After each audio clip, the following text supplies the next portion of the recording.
geeks, and welcome back to Running Geek Girl. My name is Heather and I am glad you are here today. We're going to be doing something just a little bit different, but first of all, if you are not subscribed, make sure you hit the subscribe button so you don't miss any of the running content that I have coming out all the time.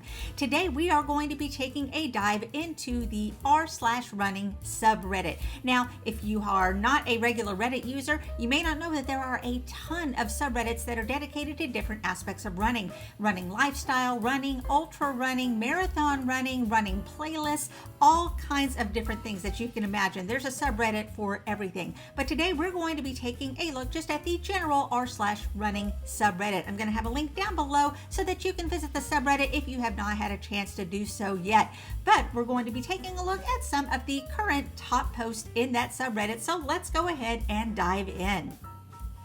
We'll kick things off with a look at running etiquette. I've been leisurely running for years and always wondered if there were any unspoken rules about which side of the street is appropriate to run on. Like, is it better to run in the same direction of traffic or against?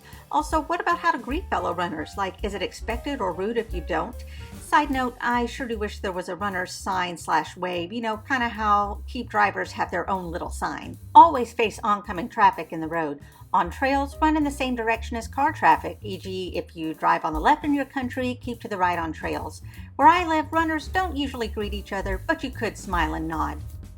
Running with the traffic coming towards you is the standard. It lets you see what's coming towards you, and if they haven't seen you, then you can get off the road. If the cars come from behind you, you might not know about a car until it hits you. It's going to depend where you live, I suspect, but I'll tell you how things are in the UK where I live. No one cares which side of the road you run on if there's a pavement sidewalk. If you have to run in the carriageway, you're supposed to run towards traffic. I wouldn't recommend running in the carriageway where I live, though. No one cares if you don't wave at them or greet them in any way. If I see someone I recognize, I'll nod or wave. Now let's take a look at a gear question. Rain pants for running. What brand and model should I buy? Any excellent ones with a petite option?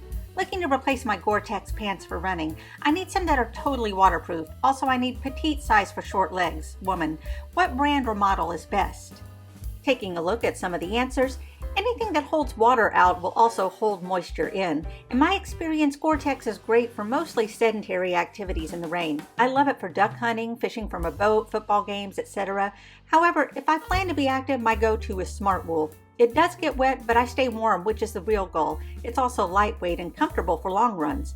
Absolutely. I only wear my Gore-Tex waterproof jacket when there's a risk of hypothermia if I had to stop running or got injured. Cold and windy weather. Even in close to freezing temps, it gets so wet on the inside after an hour or so of running. I live in Seattle and run in the rain a lot. My garden variety Lululemon running tights work just fine. As long as it's a moisture-wicking fabric, you should be okay. I feel like pants would get annoyingly swishy and heavy and slow me down in the rain. I live a few hours outside of Seattle and I struggle to find something to keep me dry while running without making me sweat too much. Shorts, surely. Yeah, I do not like the idea of running in rain pants. Shorts in the rain is so much nicer than pants. I would also rather run in tights and let them get soaked. Yeah, be free. I would even question tights are going to have wet material against your skin. This is the way. Ooh, the Mandalorian showed up on this subreddit. I can't speak to fit since I wear men's pants, but I love my Under Armour Storm running pants. It looks like they're currently marketing Outrun the Storm pants that seem to be the same thing. I feel like rain pants are overkill and would just be annoying. I'd wear tights and that's it. You probably won't notice your legs being wet more than any other part of your body. Let's take a look now at some marathon suggestions with what marathon to do next. I ran the Berlin Marathon in September. It was my first marathon and I loved it. I got a no from the London Marathon. Me too. If you got a no from the London Marathon, let me know in the comments below. So I'm just wondering which marathon in Europe you can recommend. I think as Berlin is such a big one, I have so high expectations, so I just want to hear what other people like. I've been looking at Paris, but as I live in Iceland, the training in the snow will not be enjoyable.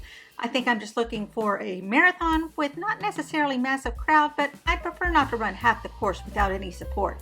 Now, based off of what I've seen from YouTube channels that I follow, I can definitely say the Amsterdam Marathon has got to be part of the suggestions, but let's take a look at what people said. I've been a spectator at the Madrid Marathon and it was the most fun. So many people, so much cheering, and a great course.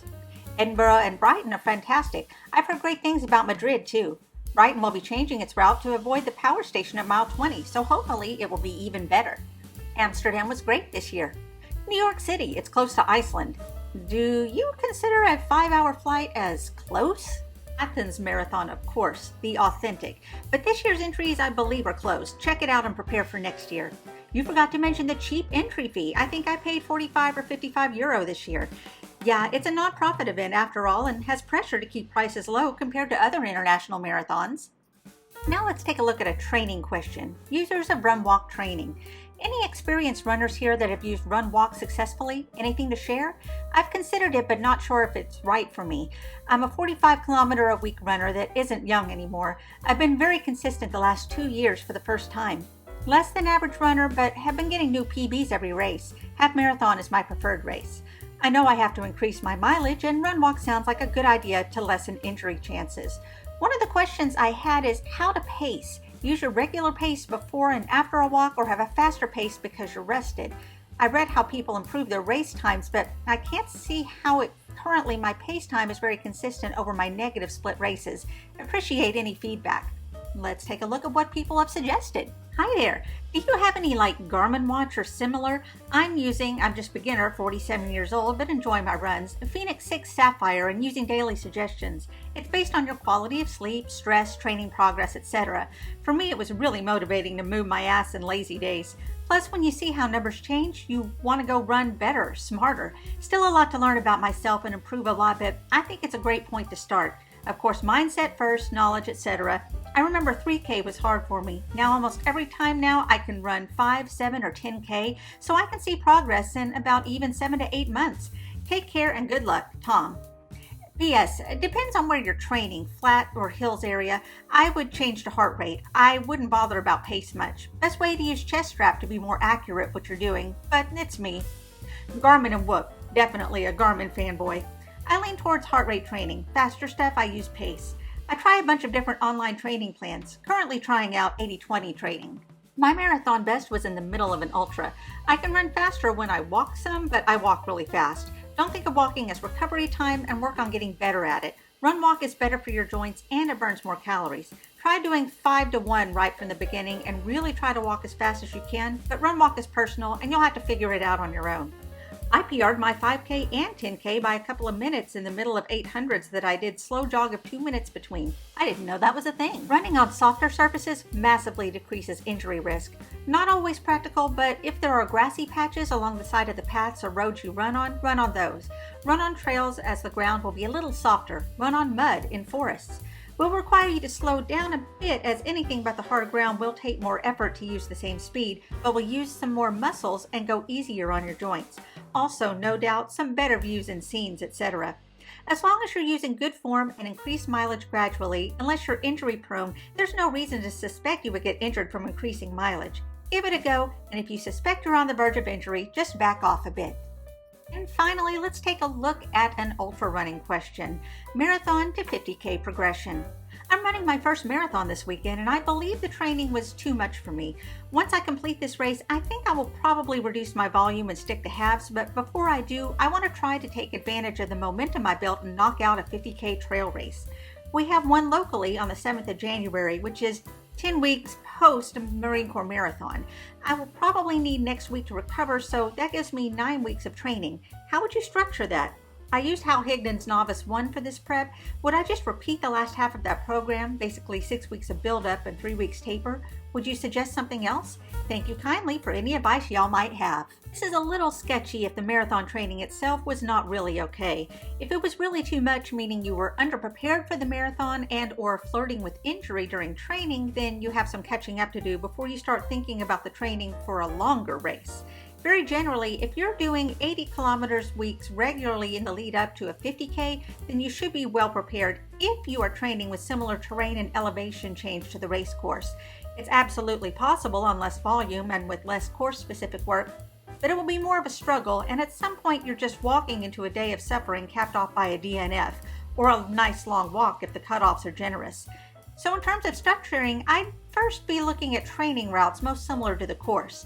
After recovery, I'd start out at whatever is a safe weekly volume and build up to doing most training runs on the new routes if that's a big change in effort. After finding out what paces to use, I'd begin increasing weekly volume. Eventually, I'd put in a couple of back-to-backs to practice tired running. Oh no, my average is about half that. Even my peak week in this training block only got me up to 40 miles, once. I wasn't going to commit to anything until after I felt how the marathon went. If I don't do it this year, it's no big deal, not a once in a lifetime opportunity. It's a local race, so I could put it on the calendar in a following year. The above commenter is slightly exaggerating the mileage necessary for a 50K. You really do not need to train any more miles for a 50K versus a marathon. I peaked somewhere around 35 to 45 miles per week for most of my 50Ks and was just fine. The training you do miss out on following a marathon plan is nutrition. The stereotypical first-time marathoner runs pretty well up to mile 20 and then bonks and drags themselves in the last 6 miles. That works because you can gut it out for 6 miles in just about any condition. If you bonk at mile 20 in a 50K, you have 11 miles to go, which is a lot harder to drag yourself through. So if you feel good and decide to go for the 50K, make sure to practice snacking on all your long runs. And there you go, just a quick look into some of the top posts in the r/running subreddit. Did you find this fun and informative? Would you like to see some more videos like this looking at some of the other running subreddits? Why don't you let me know down in the comments below. This is your second reminder that if you have not subscribed to the channel, make sure that you hit that subscribe button. It doesn't cost you a thing. You can also follow me on social media. All the links are down in the description. You can find me across all platforms under the name Running Geek Girl. Thanks so much for being here with me today. Can't wait to see you next time. Remember to laugh hard, run fast, and be kind. See you guys later.